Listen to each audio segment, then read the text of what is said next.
In this video, I'm going to show you how to animate a line in CapCut PC. So just follow these steps exactly. Now, the first thing you want to do is open CapCut on PC and go to the text section. Now drag default text onto your timeline and adjust the duration to how long you want the line animation to last. Now make sure the text clip is selected and go to Basic.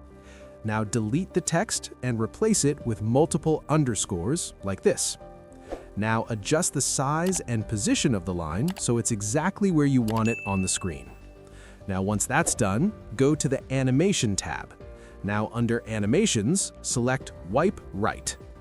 Now after selecting it, adjust the animation duration to control how fast the line animates.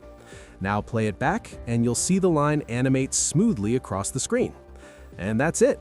That's how you animate a line in CapCut PC. If this helped you out, please subscribe. It really helps me out as well.